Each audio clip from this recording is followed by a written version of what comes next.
اعوذ باللہ من الشیطان الرجیم بسم اللہ الرحمن الرحیم توکلت علی الحی الذی لا یموت افوض امری الی اللہ ان اللہ بصیر بالعباد وما توفیقی الا باللہ والصحیح ھذا القول الثالث ویحتاج الی توضیح وبیان ان المعانی الموجودة فی الخارج علی نحوین الاول ما یکون موجودا فی نفسہ كزید الذي هو من جنس الجوہر وقیامہ مثلا الذي هو من جنس الارض فإن كلا منهما موجود في نفسه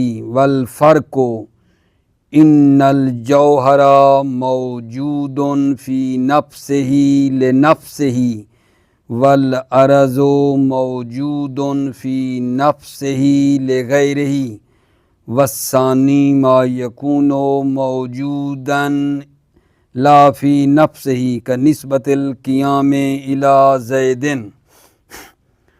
توجہ فرمائیے، تھوڑا پیچھے سے آئیں، بحث ہماری کس میں چل رہی ہے؟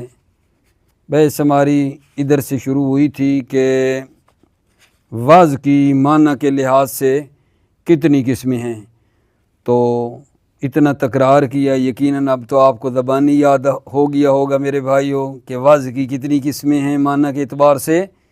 4۔ وعظ خاص موضوع خاص 2، وعظ عام موضوع عام نمبر 3، وعظ خاص موضوع عام، وعظ عام موضوع خاص۔ ٹھیک ہے، ایک مرتبہ پھر کہہ دیتا ہوں، وعظ خاص موضوع خاص 2، وعظ عام موضوع کیا نہیں بھول گیا ہوں تکرار کر کے بھول گیا ہوں، آگا دوبارہ، وعظ خاص موضوع خاص 2، وعظ عام موضوع عام نمبر 3، وعظ عام موضوع خاص نمبر 4، وعظ خاص موضوع عام۔ تو یہ جو 4 قسمیں تھیں، ان میں تیسری کی وقوع کے بارے میں بحث تھی کہ واقع ہوئی ہے یا نہیں، اور چوتھی کے امکان کے بارے میں تھی۔ تو مصنف نے فرمایا کہ چوتھی قسم جو وعظ خاص موضوع عام ہے وہ محال ہے، ممکن نہیں ہے۔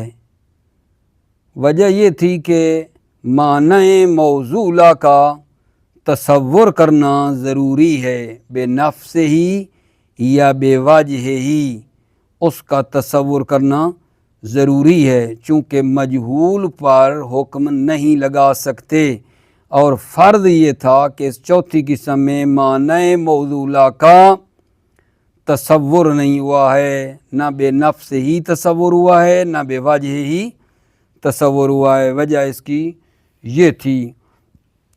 اس کے بعد ہم میرے بچے شروع کیا تھا وقوع الوضع العام والموضوع خاص و تحقیق المعنی الحرفی، وضع عام اور موضوع خاص کے وقوع کے بارے میں اور معنی حرفی کی تحقیق کے بارے میں۔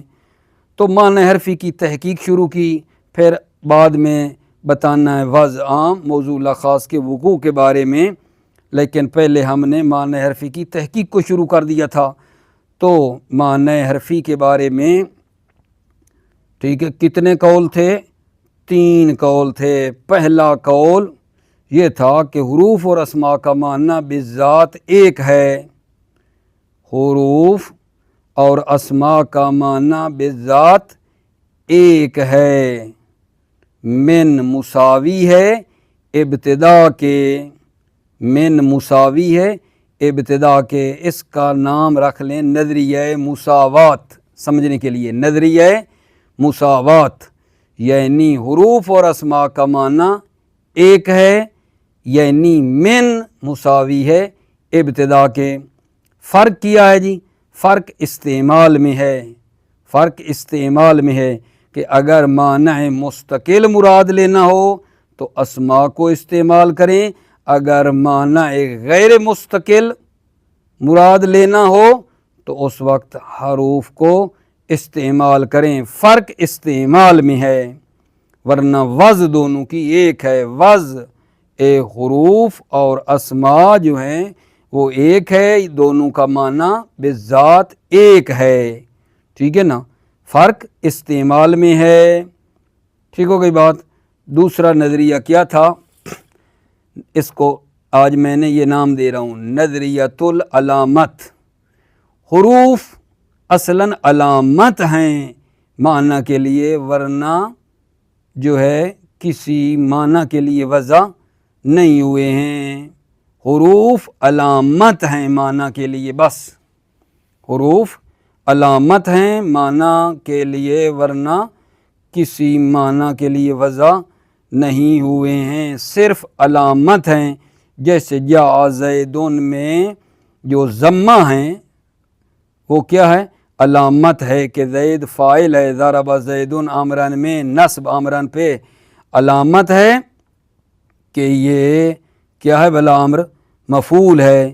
جس طرح ضمہ اور نصب کسی معنی کے لیے وضع نہیں ہوئے ہیں، ضمہ اور نصب کسی معنی کے لیے وضع نہیں ہوئے ہیں، علامت ہیں، اسی طرح حروف بھی علامت ہیں۔ من علامت ابتدا ہے، الی علامت انتہا ہے۔ ٹھیک ہو گئی بات آقا جان۔ اور جو تیسرا نظریہ ہے حروف کے بارے میں، وضع حروف کے بارے میں جو تیسرا نظریہ ہے وہ یہ ہے تغایر المعنی الحرفی والاسمی حقیقتاً۔ تیسرا نظریہ حروف کے بارے میں یہ ہے تغایر المعنی الحرفی والاسمی حقیقتاً، کہ حروف اور اسماء کا معنی جو ہے وہ متغیر ہے، حروف کا معنی اور ہے، اسم کا معنی اور ہے۔ جو اسم ہے وہ کس کے لیے وضع ہوئے ہیں؟ وہ وضع ہوئے ہیں معنی مستقل کے لیے، اور معنی حروف جو ہیں وہ متکون بالغیر ہیں، وہ غیر مستقل معنی کے لیے وضع ہوئے ہیں۔ حروف غیر مستقل معنی کے لیے وضع ہوئے ہیں اور اسماء مستقل معنی کے لیے وضع ہوئے ہیں۔ یہ بات ہم نے کی تھی، اور اسی سے آگے بات یہ چلا رہے ہیں کہ مصنف جو ہیں اسی تیسری قول کو فرماتے ہیں کہ صحیح ہے کہ معنی حرفی اور اسمی حقیقت میں کیا ہیں؟ جدا جدا ہیں۔ معنی اسمیہ مستقل ہے اور معنی حرفیہ غیر مستقل ہے۔ اسی تیسرے قول کے مصنف قائل ہیں اور فرماتے ہیں، مزید آپ کی خدمت میں اس قول کی توضیح دیتا ہوں، اسی تیسرے قول کے صحیح ہونے کے لیے مزید آپ کی خدمت میں وضاحت کرنا چاہتا ہوں۔ فرماتے ہیں دو مقدمے آپ مد نظر رکھیں۔ پہلا مقدمہ یہ ہے کہ موجودات جو خارج میں پائے جاتے ہیں وہ دو قسم کے ہیں۔ موجودات دو قسم کے ہیں، کچھ وہ ہیں جو مستقل ہیں، موجوداً فی نفسہ، کچھ وہ موجود ہیں جو مستقل ہے، مستقل وجود ہے ان کا، اور کچھ وہ موجود ہیں جو غیر مستقل ہیں۔ ٹھیک ہو گئی بات؟ معنی موجودہ، وہ معنی جو موجود ہیں خارج میں، اس کی دو قسمیں ہیں، کچھ وہ ہیں جو مستقل ہیں اور کچھ وہ ہیں جو غیر مستقل ہیں۔ ٹھیک ہے، جب معنی موجودہ دو قسم کے ہیں، مستقل اور غیر مستقل، یہ ایک بات۔ نمبر دو، انسان کو اپنے مقاصد کو پہنچانے کے لیے بھی کیا چاہیے آقا جان؟ معنی لانے پڑیں گے، تو وہ وضع کا تقاضا یہ بنتا ہے کہ ہر دو قسموں کے لیے وہ الفاظ وضع کرے، معنی مستقلہ کے لیے بھی الفاظ لے آئے اور غیر مستقل کے لیے بھی چیزیں الفاظ وغیرہ ہونے چاہیے۔ تو جو معنی مستقلہ ہیں اس کے لیے اسماء ہیں، اور معنی غیر مستقلہ کے لیے حروف ہیں، حیت ہے، ٹھیک ہے۔ تو پس اس سے یہ نتیجہ نکلا کہ حروف کا جو معنی ہے وہ اسماء کے معنی سے کیا ہے جان، جدا جدا ہے۔ اسم کا معنی مستقل ہے اور حروف کا معنی غیر مستقل ہے۔ ٹھیک ہو گئی بات آگا جان؟ دوبارہ سنو، مصنف حروف کے بارے میں جو 3 قول ہیں، تیسرے قول کے قائل ہیں کہ تغایر المعنی الحرفی والاسمی حقیقتاً، معنی حرفی اور اسمی حقیقتاً کیا ایک دوسرے سے جدا جدا ہے۔ اب اس تیسرے قول کی وضاحت میں فرماتے ہیں معنی موجودہ جو خارج میں ہیں اس کی 2 قسمیں ہیں۔ نمبر 1، کچھ وہ ہیں جو مستقل طور پر پائے جاتے ہیں، جن کا وجود مستقل ہے، ٹھیک ہے، اور کچھ وہ ہیں جو غیر مستقل ہیں، وجود غیر مستقل ہیں، ٹھیک ہے۔ تو اب جب 2 قسم کے موجود ہیں خارج میں، 2 قسم کے وجود ہیں، وجود مستقل، وجود غیر مستقل، تو پھر دونوں کے لیے الگ الگ لفظ میں لانے پڑیں گے۔ وجود مستقل کے لیے اسماء ہیں اور وجود غیر مستقل کے لیے کیا بنائے ہیں، حروف، حیات وغیرہ ہیں۔ تو نتیجہ یہی نکل آیا کہ حروف کی وضع اور اسماء کی وضع کیا ہے، جدا جدا ہے۔ حرف کا معنی اور اسم کا معنی حقیقت میں جدا جدا ہے، ٹھیک ہے۔ حرف کس کے لیے ہیں، معنی غیر مستقل کے لیے حروف، اور اسماء جو ہیں معنی مستقلہ کے لیے ہیں۔ نتیجہ یہ نکل آیا، ٹھیک ہے۔ توجہ فرمائیے۔ بسم اللہ توکلت علی اللہ حسبی اللہ والصحیح ھذا القول الثالث ویحتاج الی توضیح و بیان۔ صحیح یہ تیسرا قول ہے، ویحتاج الی توضیح و بیان، اور یہ تیسرا قول توضیح اور بیان کا محتاج ہے۔ ان المعانی الموجودۃ فی الخارج علی نحوین، معانی موجودہ خارج میں علی نحوین 2 قسموں پر ہیں۔ الاول ما یکون موجودا فی نفسہ، الاول پہلی کیا ہے قسم، ما یکون موجودا فی نفسہ، وہ معنی جو موجود ہیں فی نفسہ یعنی مستقلاً، ما یکون موجودا فی نفسہ یعنی وہ معنی جو موجود ہیں فی نفسہ مستقلاً، استقلالاً، کا زیدن جیسے زید، الذی ہو من جنس الجوہر، زید جو کہ جنس جوہر سے ہے، وقیامہ، قیام زید، مثلاً الذی ہو من جنس الارض، قیامہ، قیام زید جو کہ جنس ارض میں سے ہے۔ فإن کلاً منہما موجود فی نفسہ، کلاً منہما یہ جوہر اور ارض دونوں موجود ہیں فی نفسہ مستقلاً، استقلالاً، مستقل طور پر دونوں موجود ہیں، جوہر اور ارض دونوں موجود ہیں فی نفسہ یعنی مستقل طور پر۔ والفرق ان الجوہر موجود فی نفسہ لنفسہ والارض موجود فی نفسہ لغیرہ۔ فرق یہ ہے کہ جوہر موجود ہے فی نفسہ یعنی مستقل، لنفسہ یعنی کسی موضوع میں نہیں ہے، کسی موضوع کے اندر یہ نہیں پایا جاتا ہے، خود موجود ہے۔ جوہر کا اشارہ جیسے انسان، درخت، کتاب، یہ ہے فلسفہ میں تفصیلی بحث اس کی آپ پڑھیں گے۔ والفرق ان الجوہر موجود فی نفسہ لنفسہ، فرق یہ ہے کہ جوہر جیسے انسان، درخت، کتاب، قلم، یہ موجود ہے فی نفسہ یعنی مستقل، لنفسہ کسی موضوع میں بھی نہیں ہے، والارض موجود فی نفسہ لغیرہ، اور جو عرض ہے وہ موجود ہے فی نفسہ، مستقل تو ہے فی نفسہ یعنی مستقل ہے، لیکن کیا ہے لنفسہ ہی نہیں ہے بلکہ لغیرہ ہی ہے۔ کا کیا مطلب ہے؟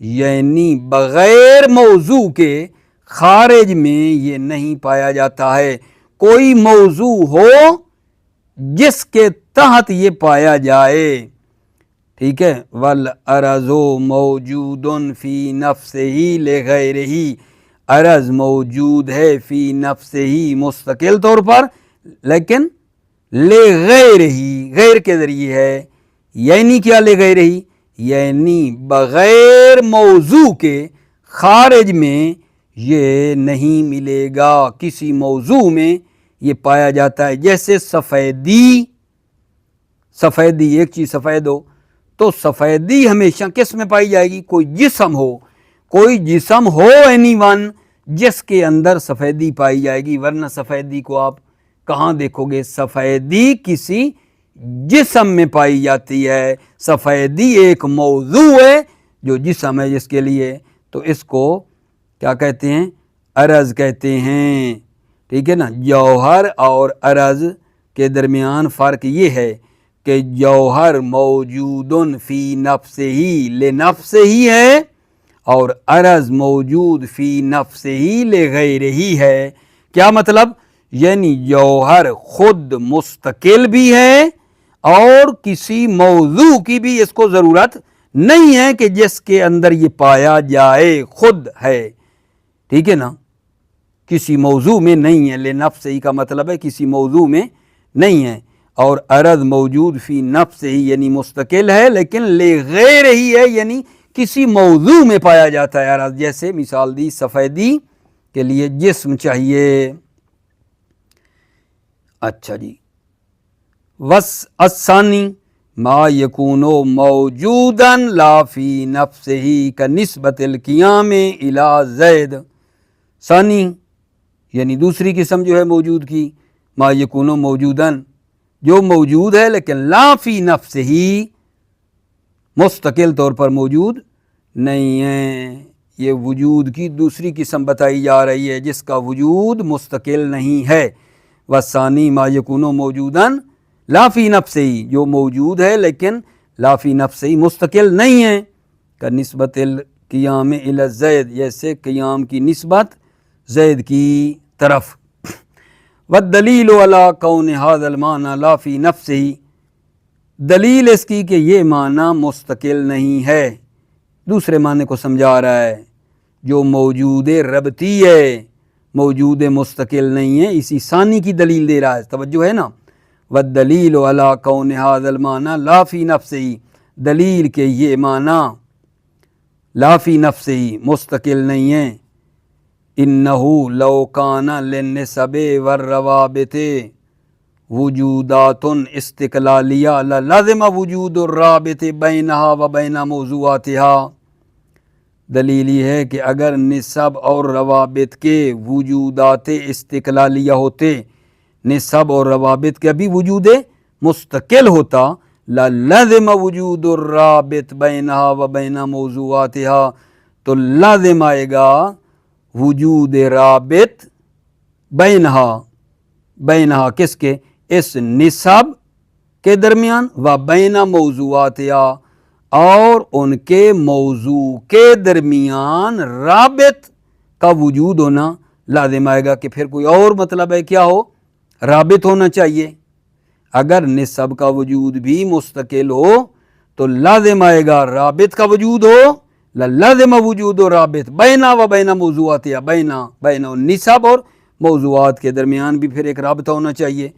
فننقل الکلام الی ذلک رابط، ہم پھر کلام کو نقل کریں گے اس رابط کی طرف، وہ جو رابط پھر بنائیں گے، والمفروض انہ موجود مستقل، اور فرض یہ ہے کہ اس کا وجود بھی مستقل ہے، فلا بد لہ من رابط اذن، پس اس کے لیے بھی پھر آگے رابط کی ضرورت ہے، ٹھیک ہے نا، وہکذا، اور اسی طرح ننقل الکلام الی ھذا الرابط، اسی طرح ہم کلام کو نقل کریں گے اس رابط کی طرف، فیلزم التسلسل والتسلسل باطل، پس تسلسل لازم آئے گا اور تسلسل باطل ہے، فیعلم من ذالک ان وجود الروابط والنسب فی حد ذاتی متعلق بالغیر، اس سے معلوم ہوا، جانا گیا کہ وجود روابط اور نسب فی حد ذاتی ہی جو ہیں متعلق بالغیر ہیں،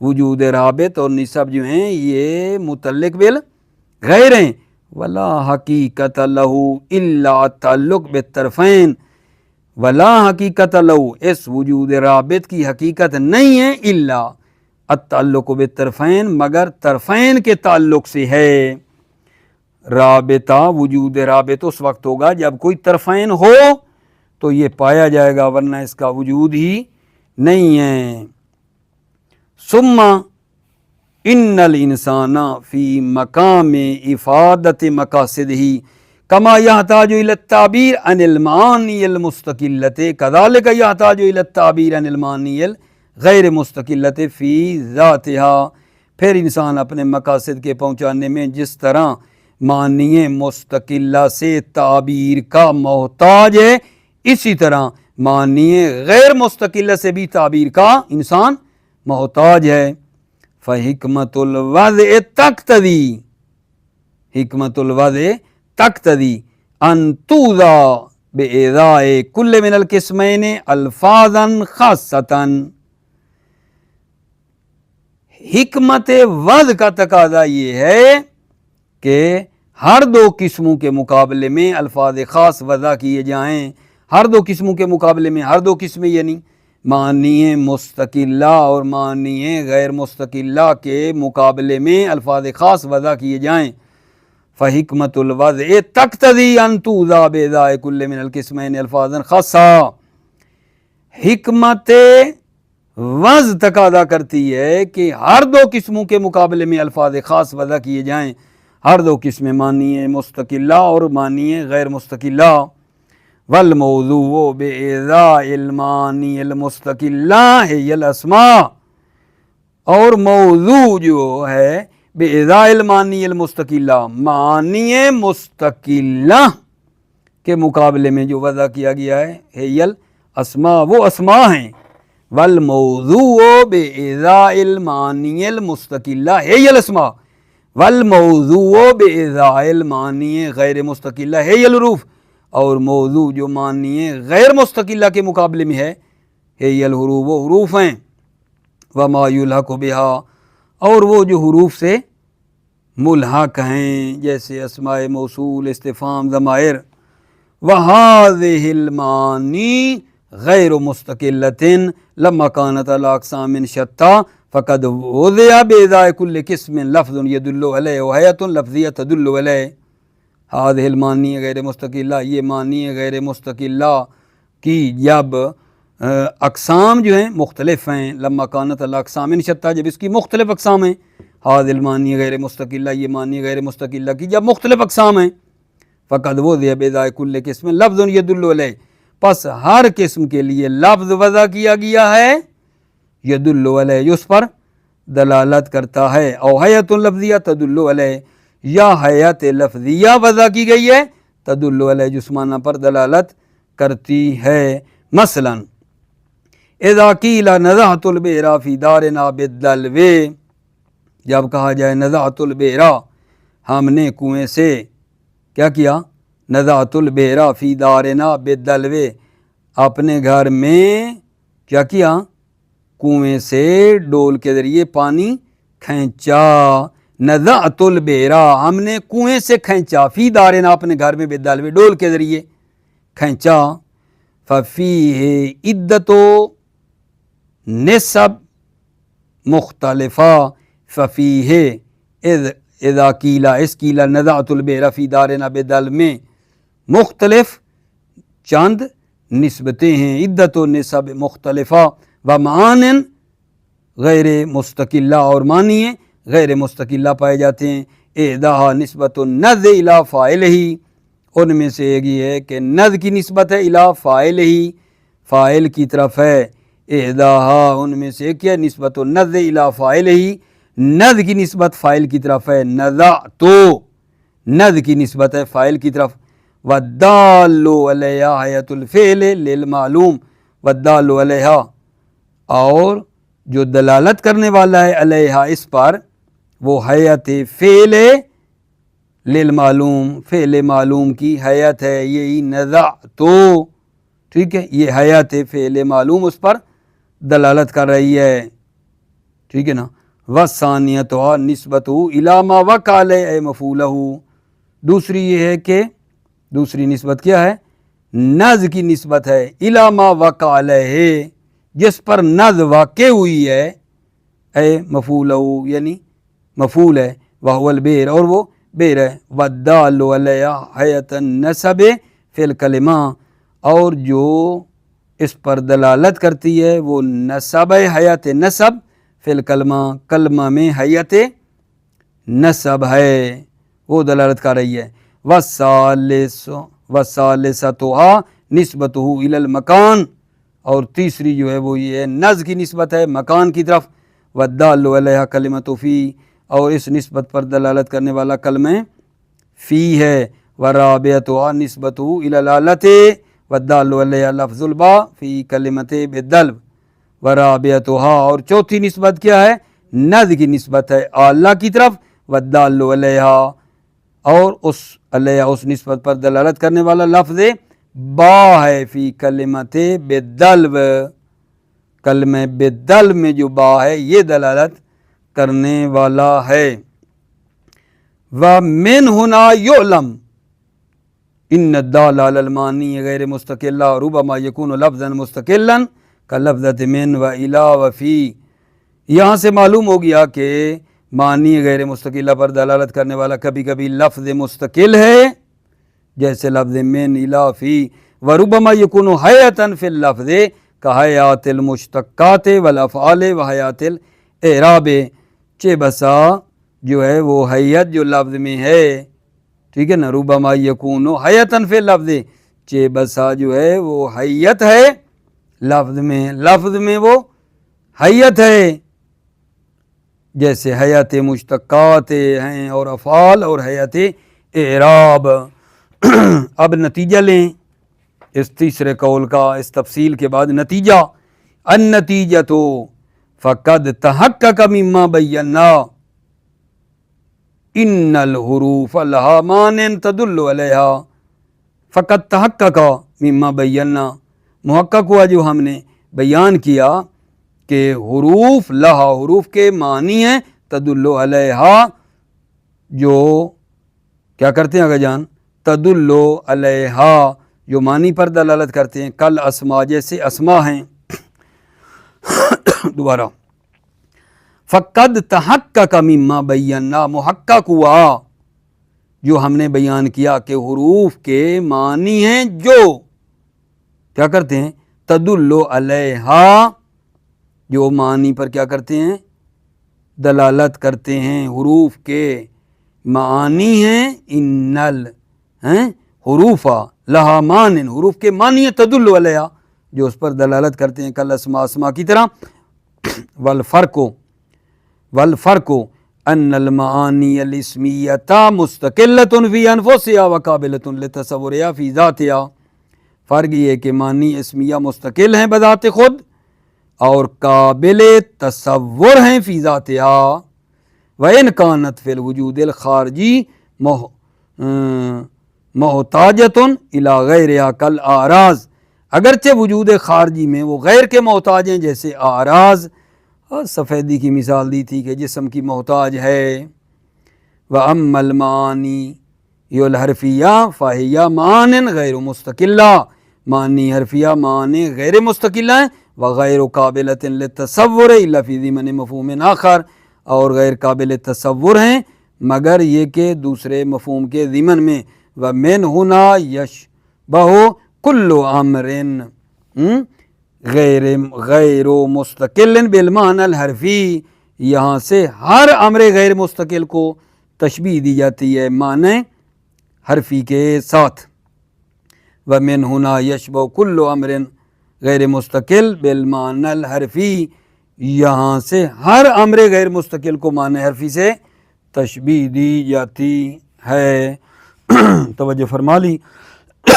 یہاں تک نتیجہ ہمارا یہ نکلا عزیزو کہ جو تھی بحث ہم نے شروع کی، وقوع الوضع العام والموضوع لا خاص و تحقیق المعنی الحرفی، تو پھر اس معنی حرفی کی تحقیق میں بات شروع ہو گئی تھی۔ وضع حروف کے بارے میں 3 قول تھے۔ ایک نظریہ مساوات تھا، یعنی حروف اور اسماء کا معنی ایک ہے، فرق استعمال میں ہے۔ معنی مستقل مراد لو، اسم استعمال کرو، غیر مستقل لو، حرف کو استعمال کرو۔ دوسرا معنی یہ تھا کہ اصلاً حروف کا کوئی معنی ہی نہیں ہے، حروف صرف علامت ہیں۔ تیسرا یہ تھا کہ بابا زمین آسمان کا فرق ہے، حروف کا معنی ہے، اسم کا بھی معنی ہے، لیکن الگ الگ ہے، تباین ہے، ان میں مباینت ہے۔ تغایر المعنی الحرفی والاسمی، معنی حرفی اور اسمی حقیقت میں جدا جدا ہیں، ٹھیک ہے۔ معنی اسمیہ مستقل ہیں اور معنی حرفیہ غیر مستقل ہیں۔